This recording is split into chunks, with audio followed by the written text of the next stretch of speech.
Hello friends, how are you. आप लोग कैसे हैं। एमएस ऑनलाइन स्टडी पॉइंट में आप सभी लोगों का स्वागत है।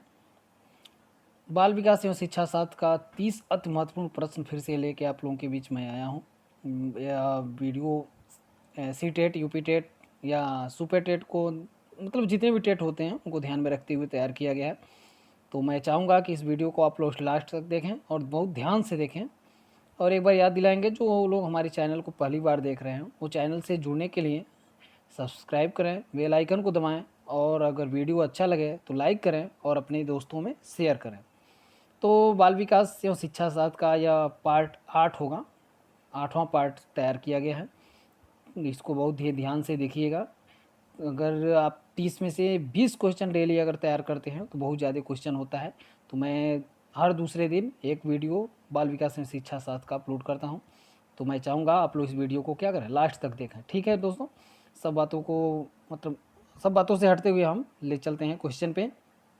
पहला क्वेश्चन क्या कह रहा है, बाल विकास के किस चरण में विपरीत लिंग की ओर अधिकतम आकर्षण दिखता है।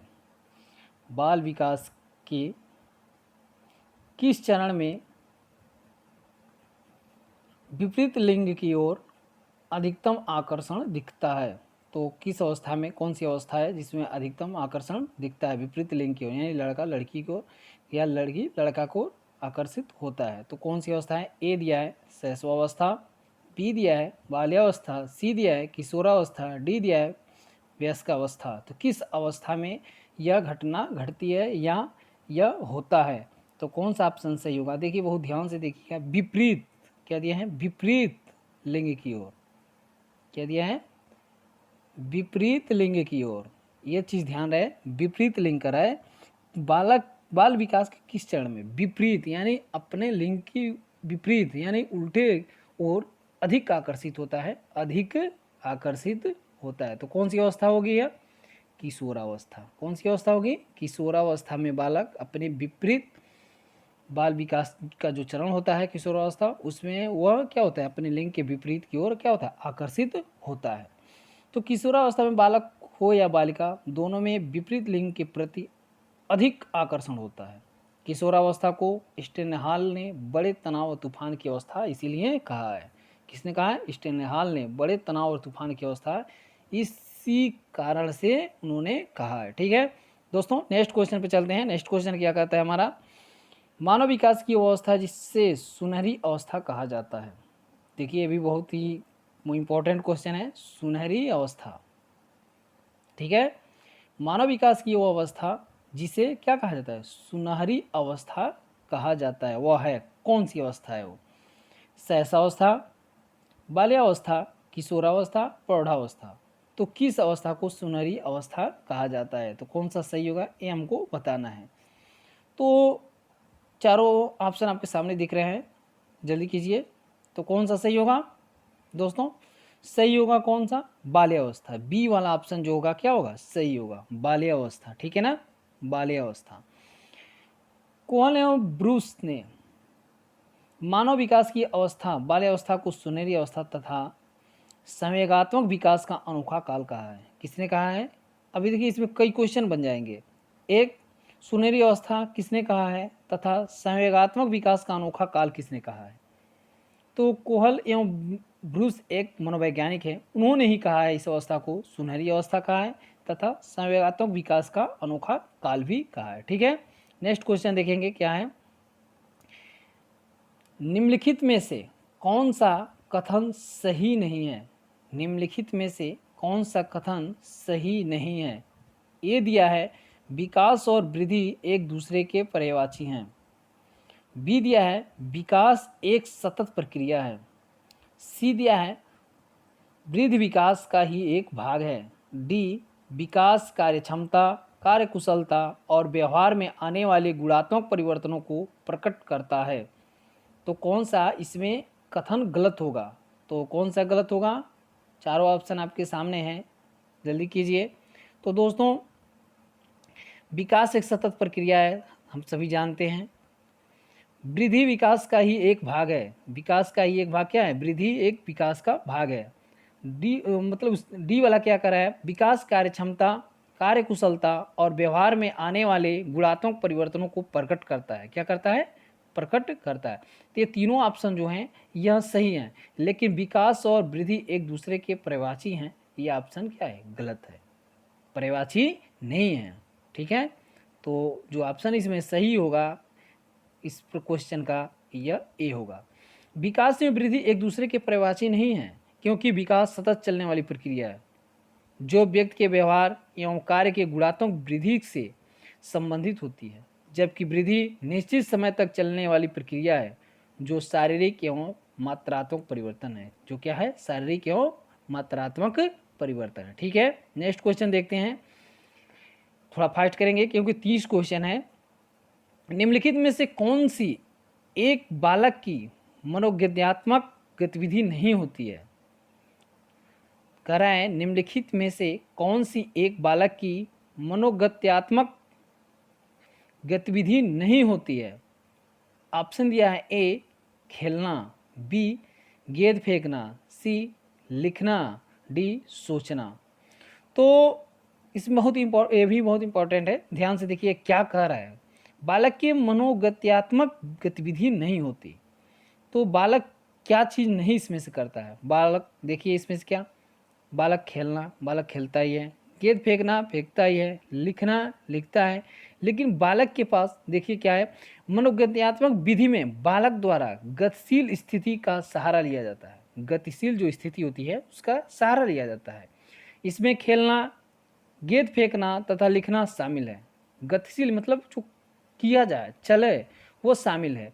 सोचना मनोगत्यात्मक गतिविधि नहीं है, यह मनोस्थिति गतिविधि है, यानी मन की स्थिति की क्या है? गतिविधि है। तो कौन वाला इसमें ऑप्शन सही होगा? सोचना। ठीक है, नेक्स्ट क्वेश्चन देखिए क्या करा है। निम्नलिखित में से कौन सा बालक के मानसिक स्वास्थ्य पर प्रभाव डालने वाला कारक नहीं है? निम्नलिखित में से कौन सा बालक के मानसिक स्वास्थ्य पर प्रभाव डालने वाला कारक नहीं है? ए दिया है परिवार में गरीबी, बी दिया है कक्षा में नींद, सी दिया है स्नेह का अभाव, डी दिया है पारिवारिक क्लेश। तो कौन सा इसमें क्या स्वास्थ्य मतलब मानसिक स्वास्थ्य पर प्रभाव डालने वाला कारक नहीं है? तो कौन सा मानसिक स्वास्थ्य पर प्रभाव नहीं डालता है? देखिए परिवार में गरीबी मानसिक स्वास्थ्य पर प्रभाव डाल देता है। ठीक है ना, यह डालता है। उसके बाद अगला मतलब स्नेह का अभाव, ये भी मानसिक स्वास्थ्य पर प्रभाव डालता है। पारिवारिक क्लेश यानी परिवार में बार बार झगड़ा, ये सब प्रभाव डालता है। तो क्या है, बालक के मानसिक स्वास्थ्य या वातावरण तथा व्यवहार का प्रत्यक्ष प्रभाव पड़ता है। प्रभाव डालने वाले कारक निम्न है: परिवार में गरीबी, स्नेह का अभाव, परिवार क्लेश। ये तीनों जो ऑप्शन देख रहे हैं यह प्रभाव डालता है मानसिक रूप से बालक के स्वास्थ्य पे, लेकिन कक्षा में नींद आना मानसिक स्वास्थ्य को प्रभावित नहीं करता है। कक्षा में नींद आना क्या है? मानसिक स्वास्थ्य को प्रभावित नहीं करता है। तो कौन सा सही होगा?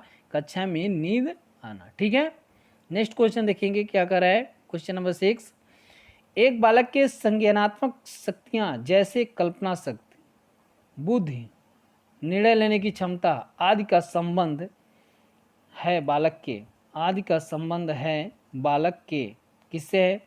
शारीरिक विकास से है, सामाजिक विकास से है, सर्वांगीण विकास से है, मानसिक विकास से है। तो किससे है ये हमको बताना है। चारों ऑप्शन आपके सामने हैं, थोड़ा फास्ट कीजिए। तो किससे है? तो यह देखिए एक बालक की संज्ञानात्मक शक्तियाँ जैसे कल्पना शक्ति, बुद्धि, निर्णय लेने की क्षमता आदि का संबंध बालक की है किससे है? तो यह किससे है?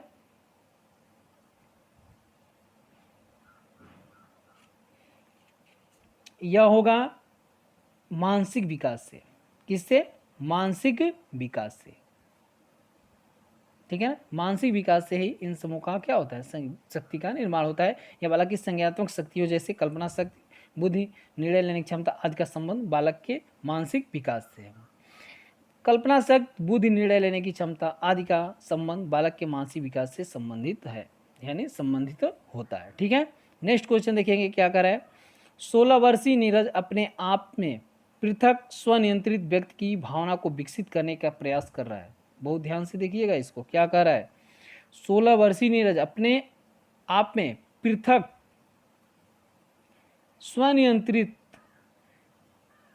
और स्वनियंत्रित व्यक्ति की भावना को विकसित करने का प्रयास कर रहा है। ठीक है, वह विकसित कर रहा है क्या?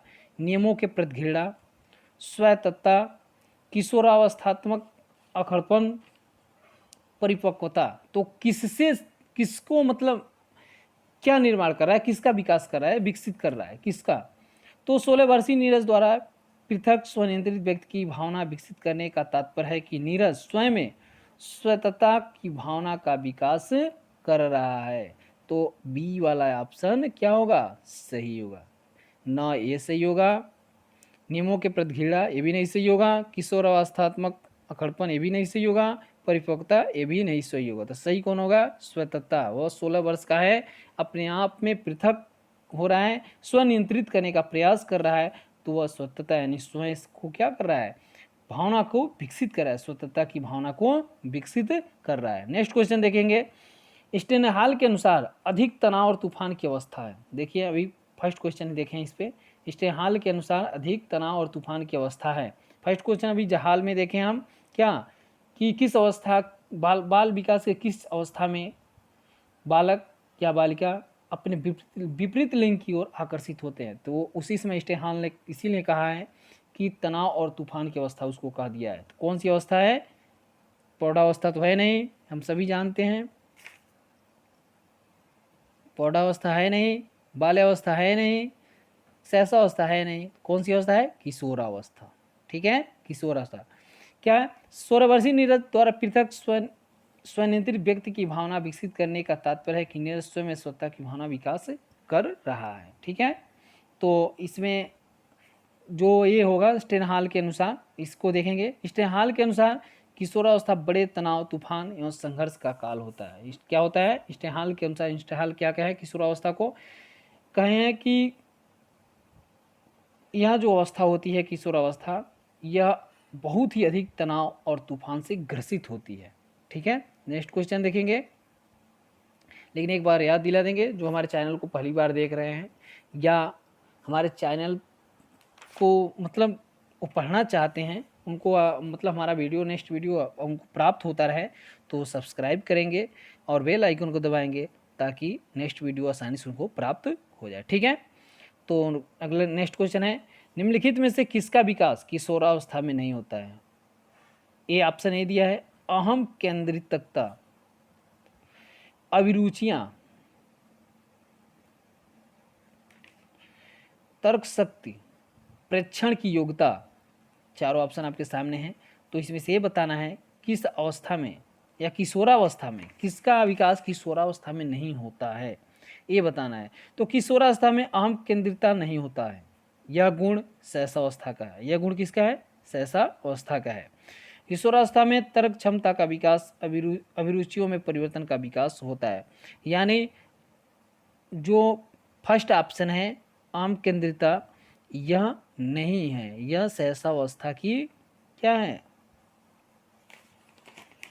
ये शैशवावस्था में होता है, लेकिन इसमें नहीं होता है। बाकी सब ये किशोरावस्था में हो जाते हैं, लेकिन ये नहीं होता है। तो ऑप्शन ए सही होगा। ठीक है, नेक्स्ट क्वेश्चन देखेंगे। सामान्यतया लड़के और लड़कियों में शारीरिक विकास की निम्नलिखित विशेषता प्रेक्षित की जाती है। सामान्यतया लड़के और लड़कियों में शारीरिक विकास की निम्नलिखित विशेषता प्रेक्षित की जाती है। ऑप्शन ए दिया है, समान आयु में दोनों में समान विकास होता है। बी दिया है, लड़के शारीरिक विकास में 2 वर्ष आगे होते हैं। सी दिया है, लड़कियां शारीरिक विकास में 2 से 3 वर्ष आगे होती हैं। डी दिया है, लड़कियां लड़कों से 5 वर्ष पीछे होती हैं। तो कौन सा ऑप्शन सही होगा, ये हमको बताना है। तो ऑप्शन कौन सही होगा? चारों ऑप्शन आपके सामने दिख रहे हैं, जल्दी कीजिए। तो कौन सा सही होगा? तो इसमें से सही कौन सा होगा? इसमें से सही होगा सी, सी होगा। लड़कियां शारीरिक विकास में 2-3 वर्ष आगे होती हैं। लड़कियां शारीरिक विकास में 2-3 वर्ष आगे होती हैं। ठीक है, लड़कियां शारीरिक विकास मतलब लड़कियों का शारीरिक विकास लड़कों की अपेक्षा तीव्र गति से होती है। सामान्यतः लड़कियां शारीरिक विकास में लड़कों की अपेक्षा 2 से 3 वर्ष आगे रहती हैं। ठीक है, ऑप्शन सी सही होगा। ठीक है ना। नेक्स्ट क्वेश्चन देखते हैं, विद्यार्थियों के अच्छे मानसिक स्वास्थ्य को बनाए रखने के लिए क्या महत्वपूर्ण नहीं है? विद्यार्थियों के अच्छे मानसिक स्वास्थ्य को बनाए रखने के लिए क्या महत्वपूर्ण नहीं है? ऑप्शन दिया है शैक्षिक गतिविधियों का प्रावधान, बी दिया है पाठ्यक्रम का दोहराना, सी दिया है अभिव्यक्ति की स्वतंत्रता, डी दिया है रुचियों में भिन्नता का ध्यान रखना। तो कौन सा ऑप्शन इसमें सही होगा ये हमको बताना है। तो देखिए, विद्यार्थियों के अच्छे मानसिक स्वास्थ्य को बनाए रखने के लिए शैक्षिक गतिविधियों जैसे खेल, कला, शिल्प, संगीत आदि का प्रावधान, अभिव्यक्ति की स्वतंत्रता देना एवं रुचियों की भिन्नता का ध्यान रखना आवश्यक होता है। इससे विद्यार्थियों में स्फूर्ति बनी रहती है तथा उनकी रुचि एवं क्षमता के अनुसार अधिकतम स्तर तक विकास होता है, जबकि पाठ्यक्रम को दोहराना जानकारी के स्तर को बढ़ाने में सहायक है। तो कौन सा ऑप्शन इसमें सही होगा, मतलब कौन सा जो प्रश्न है उसके अनुसार कौन सा ऑप्शन इसमें होगा? तो बाकी तो सब होता है, लेकिन जो बी वाला है पाठ्यक्रम को दोहराने से क्या संबंधित है? तो पाठ्यक्रम को दोहराने से क्या होता है? दोहराने से जानकारी का स्तर बढ़ता है। ठीक है, तो बी वाला ऑप्शन सही होगा। ठीक है ना। तो नेक्स्ट क्वेश्चन देखेंगे, सहपाठियों का दबाव जब सबसे अधिक पड़ता है वह है प्रारंभिक बाल्यावस्था में, बी मध्य बाल्यावस्था में, सी प्रारंभिक किशोरावस्था में, डी उत्तर किशोरावस्था में। तो कौन सा इसमें ऑप्शन सही होगा ये हमको बताना है। तो किशोरावस्था के अंतर्गत, मतलब किशोरावस्था के अंतिम चरण जिसे उत्तर किशोरावस्था कहते हैं, तो किशोरावस्था का जो अंतिम चरण होता है उसे क्या कहते हैं? उत्तर किशोरावस्था कहते हैं। कहते हैं किशोर अपने सहपाठियों के व्यवहार से ज़्यादा प्रभावित होता है। किशोर जो होता है अपने सहपाठियों के व्यवहार से ज़्यादा प्रभावित होता है। तो ये वाला नहीं सही होगा, ये भी नहीं होगा, ये भी नहीं होगा, होगा उत्तर किशोरावस्था। ठीक है, उत्तर किशोर अवस्था होगा। नेक्स्ट क्वेश्चन देखते हैं, क्वेश्चन नंबर 13, निम्नलिखित में से किशोरावस्था के संदर्भ में कौन सा कथन सही नहीं है? निम्नलिखित में से किशोरावस्था के संदर्भ में कौन सा कथन सही नहीं है? ए, कई नवीन आंतरिक तथा बाह्य परिवर्तन दिखाई देते हैं, बी, वह आयु अत्यधिक संवेगात्मक होती है, सी, बुद्धि अपनी चरम सीमा तक पहुंचने का प्रयास करती है, डी, आत्मचेतना कम हो जाती है। तो कौन सा ऑप्शन सही होगा ये हमको बताना है। चारों ऑप्शन आपके सामने हैं, तो आप बताइए कौन सा सही होगा। ठीक है, तो कौन सा सही होगा? ये सही होगा, आत्मचेतन कम हो जाती है। ठीक है, डी वाला सही होगा। किशोरावस्था में कई नवीन आंतरिक तथा बाह्य परिवर्तन दिखाई देते हैं, यह आयु अत्यधिक संवेगात्मक होती है, बुद्धि अपनी चरम सीमा तक पहुंचने का प्रयास करती है, कल्पना और आत्मचेतना की बढ़ जाती है, अतः जो आत्मचेतना काम हो जाता है, यह ऑप्शन सही होगा। ठीक है, नेक्स्ट क्वेश्चन देखते हैं क्या कह रहा है। बाल विकास की परिभाषा का अध्ययन क्षेत्र है जो, बाल विकास की परिभाषा का अध्ययन क्षेत्र है जो, ऑप्शन ए दिया है मानवीय सामर्थ्यों में परिवर्तन का परीक्षण करना, बी दिया है जीवन अवधि के दौरान व्यवहार की व्याख्या ढूंढेंगे, सी दिया है बच्चों की वयस्क तथा वरिष्ठ नागरिकों के साथ तुलना करेंगे, डी दिया है किसी बच्चे के संज्ञात्मक, सामाजिक तथा दूसरी सामर्थ्यों के क्रमिक विकास के लिए उत्तरदायी होगी। तो कौन सा ऑप्शन सही होगा ये हमको बताना है। ठीक है, तो देखिए, बाल विकास की परिभाषा का अध्ययन क्षेत्र, ये नहीं होगा। मानवीय सामर्थ्यों में परिवर्तन का परीक्षण करता है, ये भी नहीं होगा। जीवन अवधि के दौरान व्यवहार में व्याख्या ढूंढेंगे, ये भी नहीं होगा। बच्चों के वयस्क तथा वरिष्ठ नागरिकों के साथ तुलना करेंगे, ये भी नहीं होगा, कोई तुलना नहीं है बच्चों का वरिष्ठों के साथ। वह ऑप्शन डी देखेंगे, किसी बच्चे के संज्ञानात्मक, सामाजिक तथा दूसरे सामर्थ्यों के क्रमिक विकास के लिए उत्तरदायी होगा, ये ऑप्शन सही होगा। क्या है? बाल विकास मनुष्य के जन्म से लेकर किशोरावस्था के अंत तक उनमें होने वाले जैविक और मनोवैज्ञानिक परिवर्तनों को कहते हैं।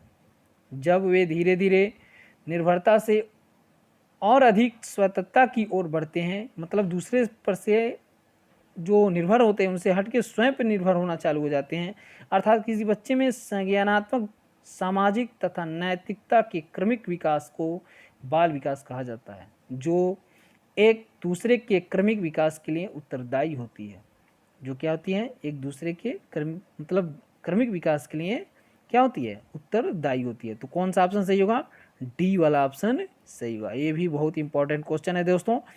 डेली अपलोड कर रहे हैं हम बाल विकास का, आप लोग देखते रहिए स्टेप बाय स्टेप। और सामान्य ज्ञान का भी जीएसजी के जो होता है उसका भी मैं अपलोड करता हूँ, जो सभी प्रतियोगी परीक्षाओं को ध्यान में रखते हुए तैयार किया जाता है। वो छोटी परीक्षाओं या बड़ी परीक्षाओं पर मतलब बारीक क्वेश्चन को रखा जाता है, जो आप देख सकते हैं।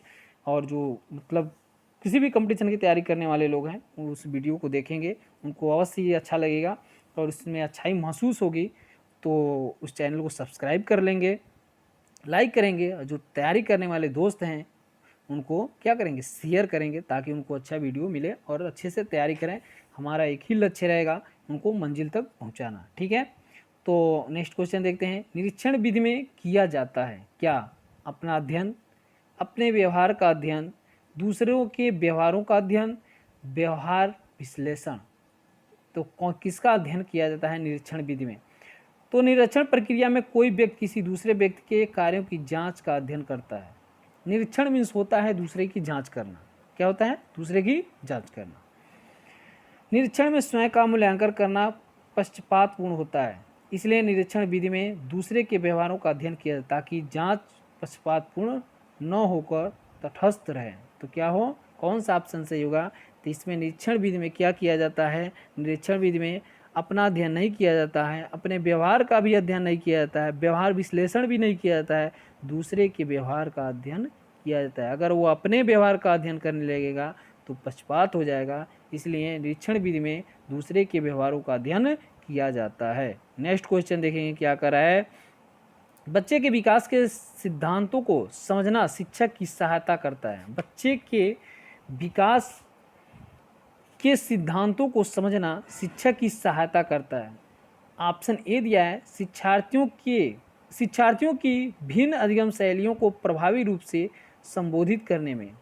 बी दिया है शिक्षार्थियों के सामाजिक स्तर को पहचानने में। सी दिया है शिक्षार्थियों की आर्थिक पृष्ठभूमि को पहचानने में। डी दिया है शिक्षार्थियों को क्यों पढ़ाना चाहिए, यह औचित्य स्थापित करने में। तो चारों ऑप्शन बहुत ही सटीक दिए हैं, इनको हमको बताना है। तो जल्दी कीजिए कौन सा होगा। जो अगर जिनको आंसर आता हो वीडियो देखते समय, अगर उनको पता हो आंसर तो कमेंट बॉक्स में लिख सकते हैं, आंसर दे सकते हैं। ठीक है, तो कौन सा सही होगा? तो सही होगा कौन सा? ए वाला ऑप्शन सही होगा। शिक्षार्थियों के विभिन्न अधिगम शैलियों को प्रभावी रूप से संबोधित करने में। ठीक है, तो ये वाला जो ऑप्शन होगा वो सही होगा। ठीक है, अभी क्या है? शिक्षार्थियों के विभिन्न अधिगम शैलियों को प्रभावी रूप से जानने के लिए बालकों के विकास के सिद्धांत को समझना शिक्षक के लिए अति आवश्यक होता है। मतलब बालक के जानने के लिए, उनके विषय में प्रभावी रूप से जानने के लिए बालकों के सिद्धांत को समझना अति आवश्यक होता है, क्योंकि व्यवहार को जाने बिना अधिगम प्रक्रिया नहीं चल सकती। जब तक व्यवहार को नहीं जानेंगे तब तक अधिगम प्रक्रिया नहीं चल सकती। तो नेक्स्ट क्वेश्चन देखेंगे क्या कर रहा है। केस अध्ययन विधि के संबंध में क्या सही नहीं है? ए, यह एक वैज्ञानिक विधि है। बी, यह विधि बहुत जटिल होती है। सी, यह सरल और सस्ती होती है। डी दिया है यह कारण का पता लगाकर समस्याओं का निदान करती है। तो कौन सा ऑप्शन सही होगा ये हमको बताना है। तो चारों ऑप्शन आपके सामने दिख रहे हैं, तो आपको जल्दी कीजिए कौन सा सही होगा। यह एक वैज्ञानिक विधि है, ये भी नहीं है।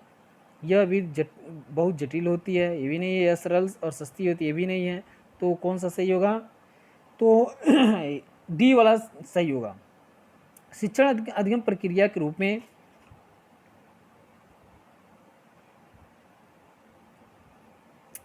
इसमें कौन सा सही होगा ये हमको बताना है। तो कौन सा, एक मिनट एक बार और कि प्रश्न देखते हैं। केस अध्ययन विधि के संबंध में क्या सही नहीं है? ए, यह एक वैज्ञानिक विधि है। बी, यह विधि बहुत जटिल होती है। सी, यह सरल और सस्ती होती है।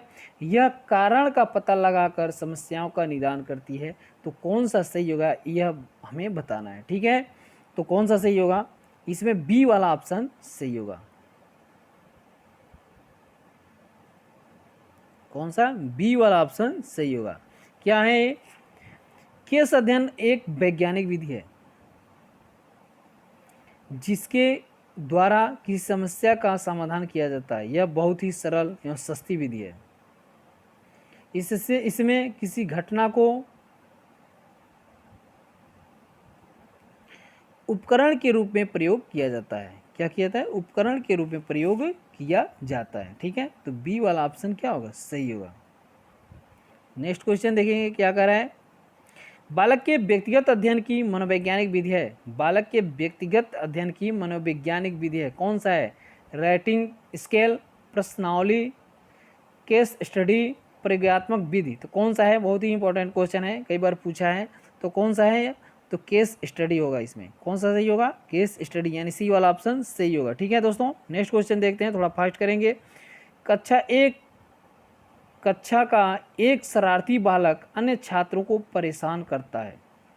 एक अध्यापक को उसकी समस्या का कारण जानने हेतु किस विधि का प्रयोग करना चाहिए? तो किस विधि का प्रयोग करना चाहिए? ऑप्शन ए है सर्वेक्षण विधि, बी है व्यक्तिगत अध्ययन विधि, सी है प्रायोगिक विधि, डी है पर्यवेक्षण विधि। तो किस विधि का प्रयोग करना चाहिए? तो ऑप्शन आपके सामने दिख रहे हैं। तो कौन सा सही होगा?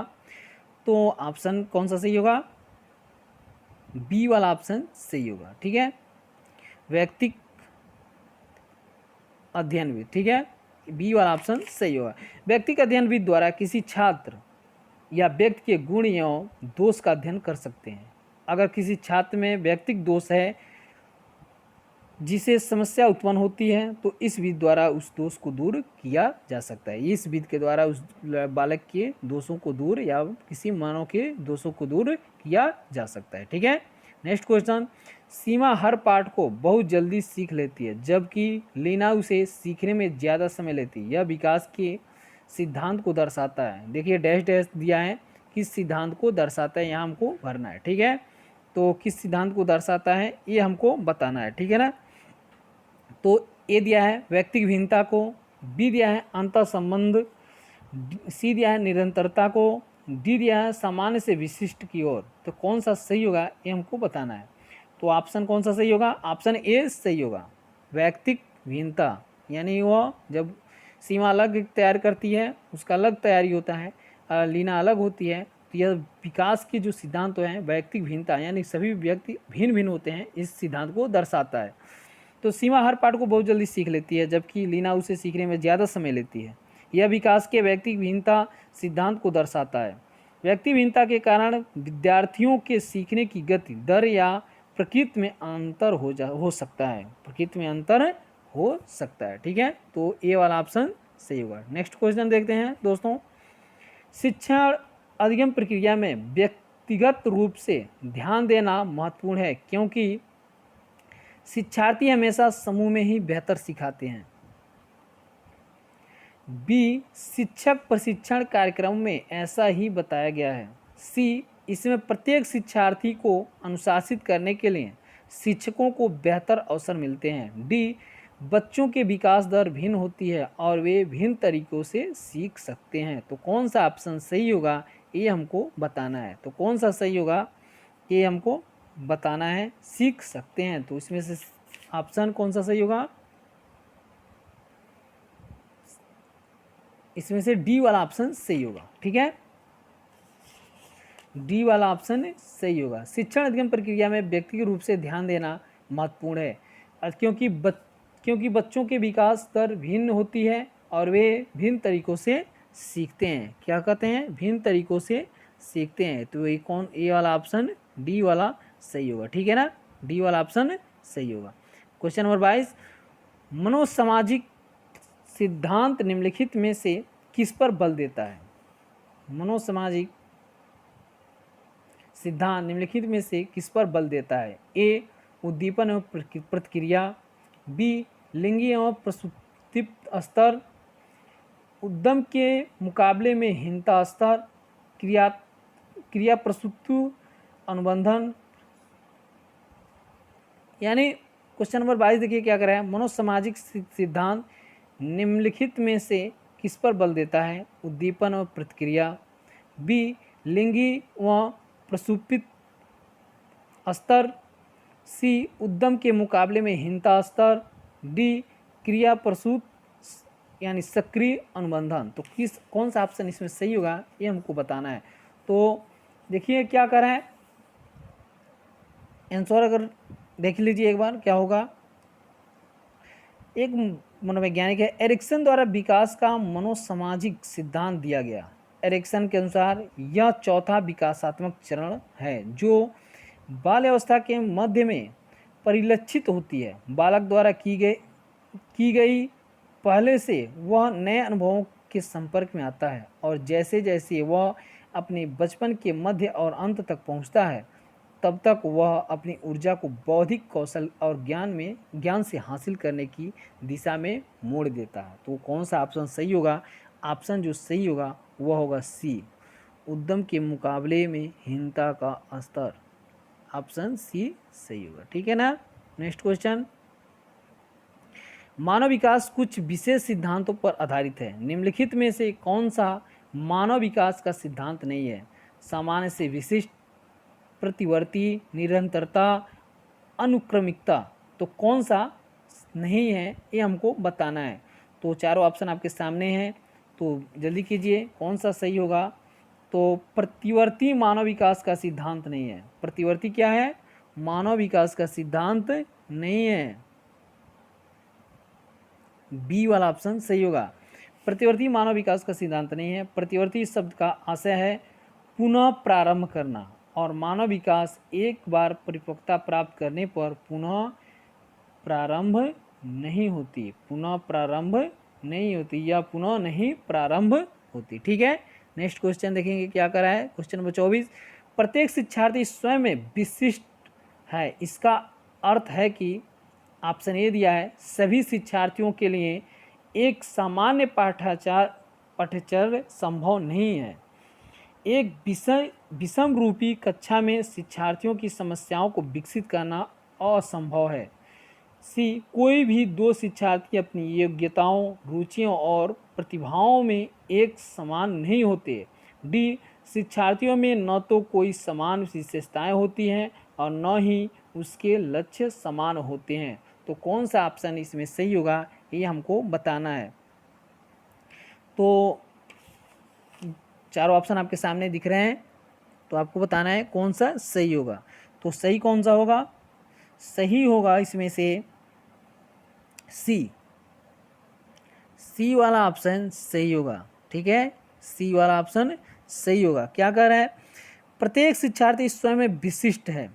इसका आशय यह है कि प्रत्येक शिक्षार्थी किसी न किसी विषय में योग्य होगा, अर्थात कोई भी दो शिक्षार्थी अपनी योग्यता, रुचि और प्रतिभा में एक समान नहीं हो सकते, ठीक है ना। तो सी वाला ऑप्शन सही होगा। नेक्स्ट क्वेश्चन देखते हैं दोस्तों, बच्चे के विकास के सिद्धांतों को समझने में बच्चे के विकास के सिद्धांतों को समझना शिक्षक की सहायता करता है।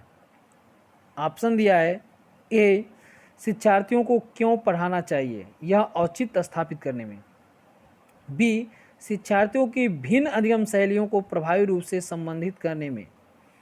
सी शिक्षार्थियों की सामाजिक स्तर को पहचानने में। डी शिक्षार्थियों की आर्थिक पृष्ठभूमि को पहचानने में। तो कौन सा इसमें सही होगा ये हमको बताना है।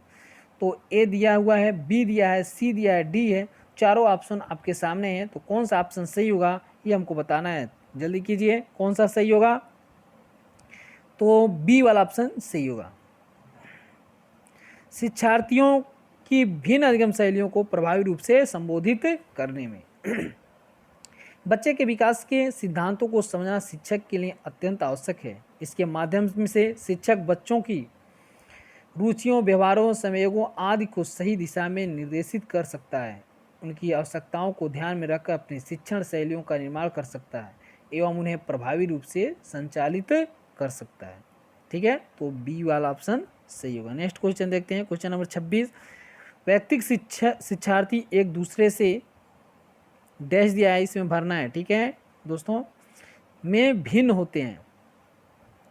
ऑप्शन दिया है ए विकास क्रम, विकास की सामान्य क्षमता, बुद्धि और विकास सिद्धांतों, विकास दर। तो कौन सा इसमें सही होगा ये हमको बताना है। ठीक है, तो कौन सा सही होगा, तो इसमें से सही होगा विकास दर। कौन सा सही होगा, विकास दर वाला जो ऑप्शन है सही होगा। क्या कह रहे हैं,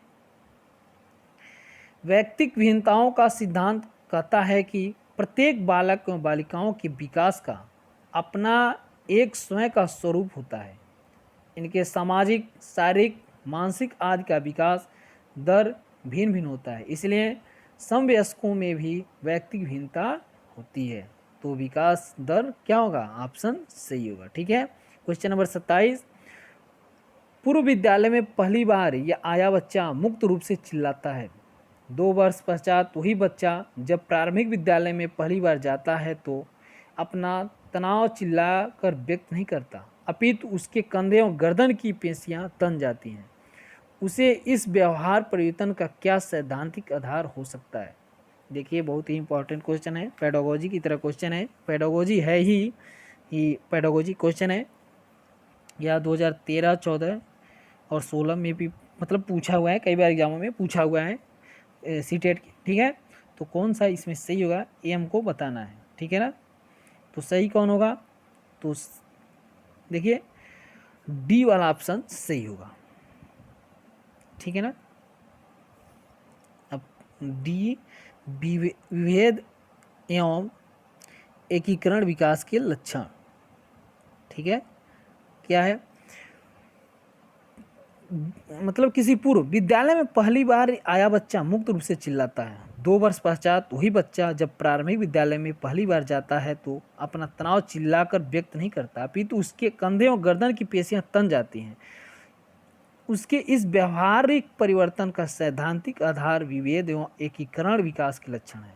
किसके हैं, एकीकरण एवं विभेद एवं एकीकरण विकास के लक्षण है। अर्थात उस बच्चे के विभेद, विश्लेषण, जांच, पदच्छेद तथा एकीकरण, एकीभाव, संघीकरण विकास के लक्षण के अनुसार है। तो डी वाला ऑप्शन क्या होगा, सही होगा। ठीक है ना, नेक्स्ट क्वेश्चन देखते हैं, क्वेश्चन नंबर 28। एक बच्चा अपनी मातृभाषा सीख रहा है, वह दूसरा बच्चा वही भाषा द्वितीय भाषा के रूप में सीख रहा है। दोनों निम्नलिखित में से कौन सी समान प्रकार की त्रुटि कर सकते हैं। ए दिया है अधिकाधिक सामान्यीकरण, बी दिया है सरलीकरण, सी दिया है विकासात्मक, डी दिया है अत्यधिक संशुद्धता। तो कौन सा ऑप्शन सही होगा ये हमको बताना है। तो कौन सा सही होगा, चारों ऑप्शन आपके सामने हैं, जल्दी कीजिए। विकासात्मक, कौन सा सही होगा, विकासात्मक। एक बच्चा अपनी मातृभाषा सीख रहा है, वह दूसरा बच्चा वही भाषा द्वितीय भाषा के रूप में सीख रहा है, तो दोनों के बीच विकासात्मक उन्नतशील की समान प्रकार की त्रुटियां हो सकती हैं। तो कौन सा ऑप्शन सही होगा, विकासात्मक ऑप्शन सही होगा। नेक्स्ट क्वेश्चन देखते हैं, 29 नंबर, ये भी सीटेट में कई बार पूछा हुआ है। इनमें से कौन सा बाल विकास का एक सिद्धांत है। इनमें से कौन सा बाल विकास का एक सिद्धांत है। ये दिया है विकास परिपक्वन तथा अनुभव के बीच अन्योन्य क्रिया की वजह से घटित होता है। बी दिया है अनुभव विकास का एकमात्र निराधारक है। सी दिया है विकास प्रबलन तथा दंड के द्वारा सुनिश्चित किया जाता है। डी दिया है विकास प्रत्येक बच्चे की गति का सही ढंग से अनुमान लगा सकता है। तो ऑप्शन कौन सा सही होगा ये हमको बताना है।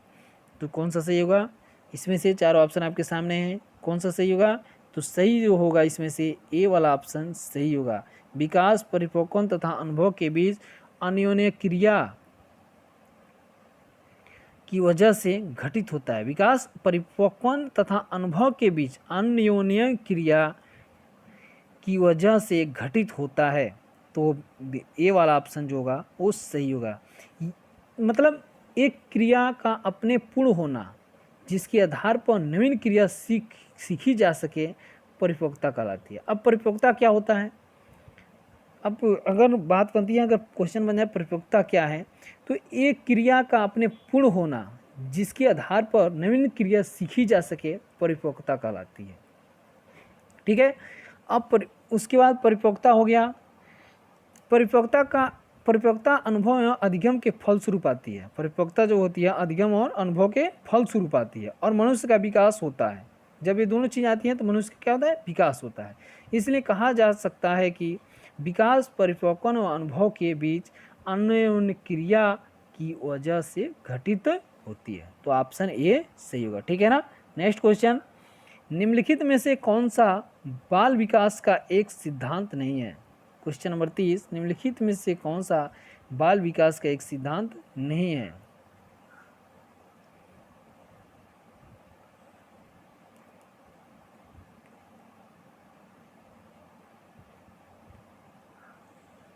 तो कौन सा होगा, ए दिया है सभी विकास एक क्रम का पालन करते हैं, बी विकास के सभी क्षेत्र महत्वपूर्ण हैं, सी सभी विकास परिपक्वन तथा अनुभव की अंतःक्रिया का परिणाम होते हैं, डी सभी विकास तथा अधिगम एक समान गति से आगे बढ़ते हैं। तो कौन सा सही होगा ये हमको बताना है। चारों ऑप्शन, लास्ट क्वेश्चन है दोस्तों, चारों ऑप्शन आपके सामने हैं, देख लीजिए। फिर से नेक्स्ट वीडियो हाल ही में अपलोड करेंगे नेक्स्ट डे, तब तक इसको बहुत ध्यान से देखिएगा। 30 क्वेश्चन बहुत ही इंपॉर्टेंट, वेरी इंपॉर्टेंट हैं, इसलिए चाहेंगे आप लोग वीडियो तक को लास्ट तक देखें, अपने दोस्तों में शेयर करें, सब्सक्राइब करें, हमारे चैनल से जुड़ने के लिए बेल आइकन को दबाएं और लाइक करें।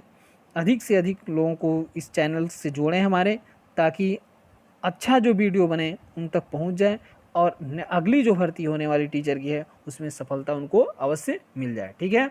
तो इसका कौन सा ऑप्शन सही होगा ये हमको बताना है। तो ऑप्शन कौन सा सही होगा, ऑप्शन जो सही होगा वह डी होगा, सभी विकास तथा अधिगम एक समान गति से आगे बढ़ते हैं। तो क्या कौन सा होगा, डी वाला, सभी विकास तथा अधिगम एक समान गति से आगे बढ़ते हैं। यह सिद्धांत गलत है क्योंकि अधिगम व्यवहार में उत्तरोत्तर अनुकूलन की एक प्रक्रिया है, जबकि विकास वृद्धि के फलस्वरूप शरीर के विभिन्न अंगों में आए परिवर्तनों के संगठन से है। तो कौन वाला ऑप्शन इसमें सही होगा, कौन इसका सही ऑप्शन है, वह है डी।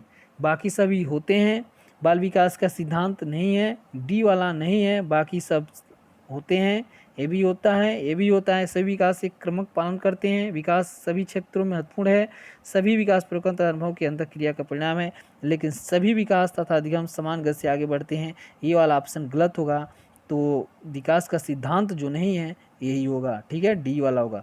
तो दोस्तों ये लास्ट क्वेश्चन था, नेक्स्ट वीडियो हाल ही में अपलोड करेंगे, आप लोग बहुत ध्यान से देखिए, सब्सक्राइब कीजिए, बेल आइकन को दबाइए, वीडियो अच्छा लगा तो लाइक कीजिए, अपने दोस्तों में, अपने जो पढ़ने वाले सहपाठी हैं या टीचर हैं उनमें शेयर कीजिए। और नेक्स्ट वीडियो हाल ही में अपलोड करेंगे, तब तक के लिए आप सभी लोगों से जय हिंद।